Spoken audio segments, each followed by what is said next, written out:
નમસ્કાર, જય હિન્દ, વંદે માતરમ દોસ્તો. તો આજના વિડીયોની અંદર આજે આપણે હાઈકોર્ટ ડ્રાઈવર સ્પેશિયલ વાહનનું પાયાનું જ્ઞાન, આ વાહનના પાયાના જ્ઞાનના અગત્યના પરીક્ષામાં બેઠા પ્રશ્નોમાંથી તમને જોવા મળશે. બરોબર, 50 પ્રશ્ન જોવાના છે. હાઈકોર્ટ ડ્રાઈવર વાહનનું પાયાનું જ્ઞાન. હાઈકોર્ટ ડ્રાઈવર માટે આપણી ફેમસ એકેડમી નામની એપ્લિકેશન ઉપર 21 ફૂલ મોક ટેસ્ટ લોન્ચ થઈ ચૂકી છે. તો પરીક્ષાને માત્ર ગણતરીના દિવસો બાકી રહ્યા છે. તો 21 ફૂલ મોક ટેસ્ટ સંપૂર્ણ 50 માર્ક્સની ટેસ્ટ રહેશે. ઓકે, એક પ્રશ્નનું 1 માર્ક્સ, એવી રીતે 0.33 નેગેટિવ સિસ્ટમ સાથે ટોટલ 1000 કરતાં પણ વધારે મોસ્ટ ટાઈમ MCQની આ ટેસ્ટ અહીં આપેલી છે. આમાંથી પણ બેઠા પ્રશ્ન પરીક્ષામાં જોવા મળશે. તો આને પરચેસ તમે માત્ર 99 રૂપિયામાં પરચેસ કરી શકો છો. આને પરચેસ કરવા માટે તમારે આપણી ફેમસ એકેડમી નામની એપ્લિકેશનને ગૂગલ પ્લે સ્ટોર ઉપરથી ડાઉનલોડ કરવાની રહેશે. વધારે માહિતી માટે તમે આપણે આ હેલ્પલાઇન નંબર આપેલા છે, આના ઉપર તમે કોલ કરીને વધારે જાણકારી પણ મેળવી શકો છો અથવા મેસેજ પણ કરી શકો છો.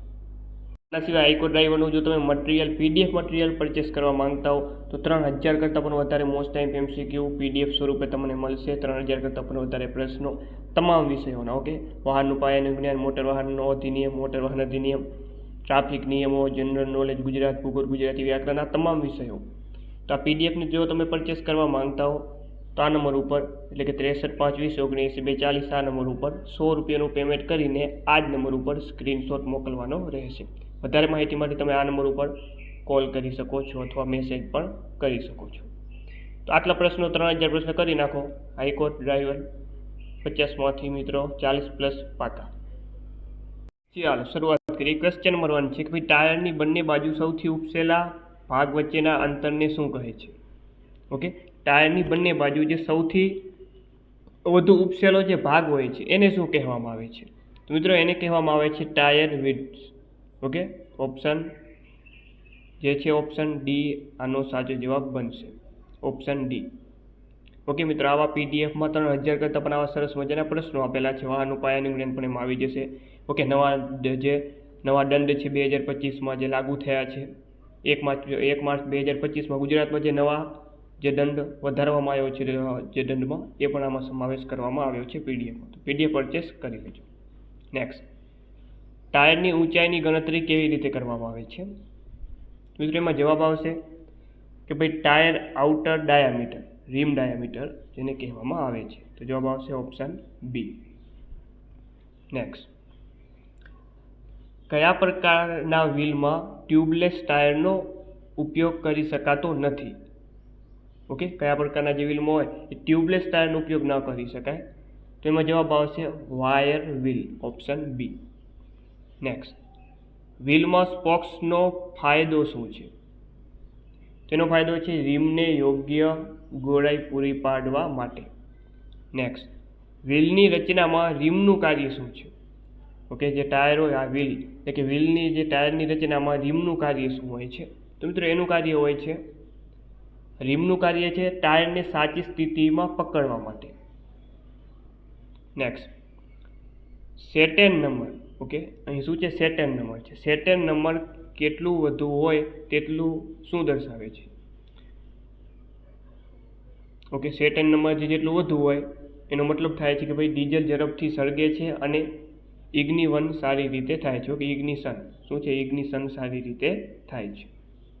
નેક્સ્ટ, ઓક્ટેન નંબર વધારે હોય તે પેટ્રોલ માટે શું ફાયદો છે? તો જવાબ આવશે એન્જિન નોકિંગ ઓછી થાય. નેક્સ્ટ, નીચેના પૈકી કયા ઈંધણનો ઓક્ટેન નંબર વધારે હોય છે? તો આમાંથી વાત કરીએ તો આમાંથી પેટ્રોલ. ઓકે, આ પેટ્રોલનો જે ઓક્ટેન છે, ઓક્ટેન નંબર છે તે વધારે હોય છે. ડીઝલ માટે કયો ગુણવત્તા સંકેત મહત્વનો છે? તો જવાબ આવશે સેટેન નંબર. નેક્સ્ટ, ઓક્ટેન નંબર શું દર્શાવે છે? ઓક્ટેન નંબર શું દર્શાવે છે? તો જવાબ આવશે ઈંધણની નોક કરવાને પ્રતિરોધ આપવાની ક્ષમતા. કાર્બન ડાયોક્સાઇડનું ઉત્પાદન ઘટાડવા માટે કઈ રીત વધુ અસરકારક છે? તો જવાબ આવશે કે ભાઈ એન્જિન બંધ રાખવું જ્યારે ન ચાલતું હોય ત્યારે. ઓકે, નેક્સ્ટ, વાહનમાં એવી સિસ્ટમ કઈ છે જે નાઇટ્રોજન ઓક્સાઇડને નિયંત્રિત કરે છે? તો એ સિસ્ટમ છે EGR વાલ્વ. નેક્સ્ટ, BS6 નોર્મ્સનો મુખ્ય ઉદ્દેશ્ય શું છે? જવાબ બનશે વાયુ પ્રદૂષણ ઘટાડવું. ઓટોમોબાઈલ એમિશનમાં સૌથી હાનિકારક વાયુ કયો છે? ઓટોમોબાઈલ એમિશનમાં સૌથી હાનિકારક વાયુ તો એ છે મિત્રો carbon monoxide. Okay, carbon monoxide. Okay, એટલે કે CO. નેક્સ્ટ, કેટેલિટિક કન્વર્ટરનો ઉપયોગ શું કરવા માટે થાય છે? કેટેલિટિક કન્વર્ટર તો આનો ઉપયોગ છે ઝેરિયાત વાયુઓને ઘટાડવા માટે આનો ઉપયોગ કરવામાં આવતો હોય છે. ટ્રાન્સમિશન સિસ્ટમમાં શાફ્ટનું કામ શું છે? ઓકે, ટ્રાન્સમિશન સિસ્ટમમાં શાફ્ટનું કામ મિત્રો છે પાવર ટ્રાન્સફર કરવાનું કામ. નેક્સ્ટ, ઓટોમોબાઈલ ટ્રાન્સમિશનમાં ડ્રાઈવર શું કરે છે? તો જવાબ આવશે કે ભાઈ કોઈ ગિયર બદલવો નથી પડતો. નેક્સ્ટ, મેન્યુઅલ ટ્રાન્સમિશનમાં કયા ભાગે ગિયર બદલાય છે? જે મેન્યુઅલ ટ્રાન્સમિશન હોય એમાં કયા ભાગે ગિયર બદલાય છે? જવાબ આવશે ગિયર લીવર. નેક્સ્ટ, ક્લચનો ઉપયોગ શું છે? તો જવાબ આવે એન્જિનને ગિયરથી અલગ કરવા. ગિયરબોક્સ કઈ સિસ્ટમનો ભાગ છે?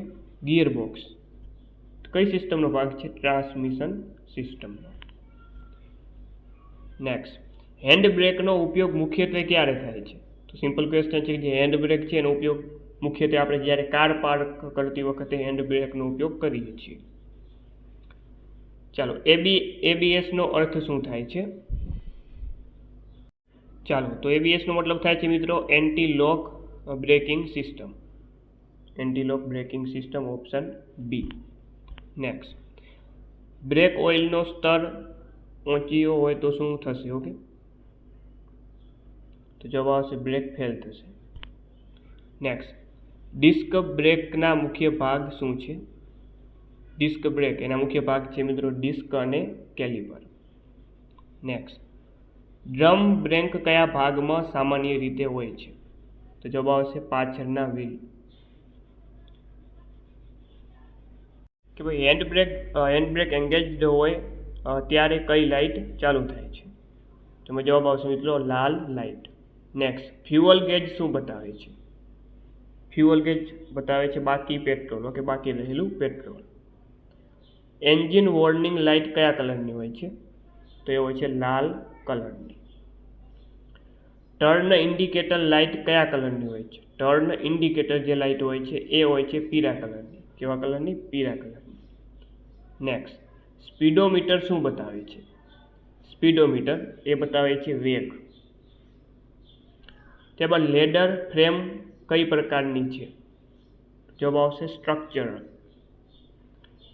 નેક્સ્ટ, વાહનના વજનનો મોટો હિસ્સો કઈ જગ્યાએ હોય છે? તો એ હોય છે ચેસિસ પર. યુનિટરી બોડી કઈ રીતે બને છે? જવાબ આવશે વેલ્ડેડ સ્ટ્રક્ચરલ દ્વારા. નેક્સ્ટ, ગાડીના કયા ભાગને બોડી કહેવાય છે? ઓકે, તો ગાડીનો જે બહારનું આવરણ હોય, ગાડીનું આખું જે બહારનું આવરણ હોય એને કહેવામાં આવે છે વાહનની બોડી. નેક્સ્ટ, વ્હીકલનું ચેસિસ શું છે? વ્હીકલનું ચેસિસ શું છે ભાઈ? એ છે માળખું.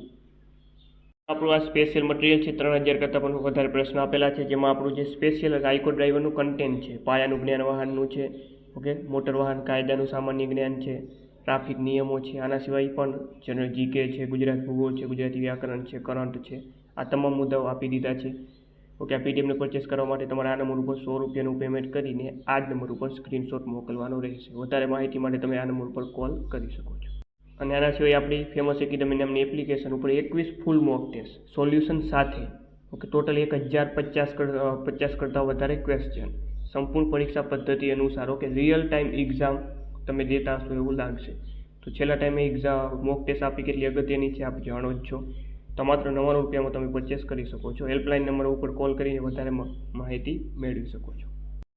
ચાલો, ટાયરનું TWI શું સૂચવે છે? તો જવાબ આવશે ટ્રેડ વિયર ઇન્ડિકેટર. ટાયર પરનો ડોટ નંબર શું દર્શાવે છે? ઓકે, તો ટાયર પરના જે ડોટ નંબર છે તે દર્શાવે છે ટાયર બનાવવાની તારીખ. ચાલો, 65 નંબર શું દર્શાવે છે? તેમાં જવાબ આવશે ઊંચાઈ ટુ પહોળાઈનો ગુણોત્તર ટકામાં. ચાલો નેક્સ્ટ, આર ટાયર માર્કિંગમાં શું સૂચવે છે? તો જવાબ આવશે રેડિયલ ટાયર.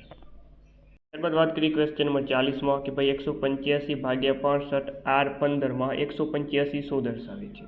તો 185 જે છે તે પહોળાઈ દર્શાવે છે. Okay, mm. સાચું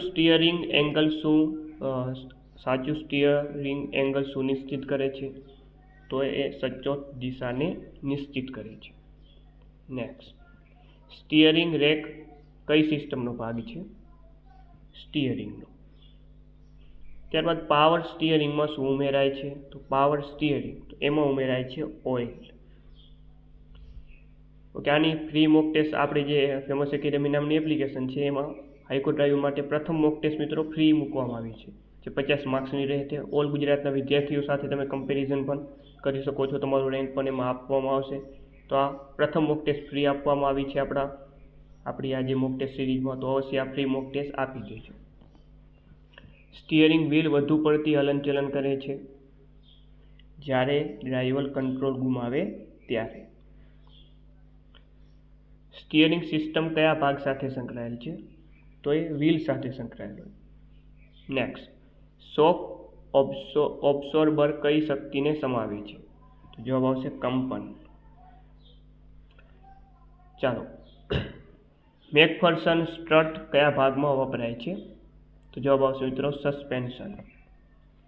ત્યારબાદ પટ્ટા સ્પ્રિંગ સામાન્ય રીતે કયા વાહનમાં જોવા મળે છે? પટ્ટા સ્પ્રિંગ તો એ સામાન્ય રીતે આપણને ટ્રક ટેમ્પામાં જોવા મળતું હોય છે. નીચેના પૈકી કયો સસ્પેન્શનનો ભાગ છે? તો આમાંથી વાત કરીએ તો સસ્પેન્શનનો ભાગ છે મિત્રો શોક ઓબ્સોર્બર. નેક્સ્ટ, આજનો છેલ્લો ક્વેશ્ચન મિત્રો આપણે જોઈ લઈએ કે વાહનના સસ્પેન્શનનો મુખ્ય ઉદ્દેશ્ય શું છે? તો એ છે મિત્રો રાહતદાયક સફર. ઓકે, તો આવા ઘણા બધા પ્રશ્નો આપેલા છે.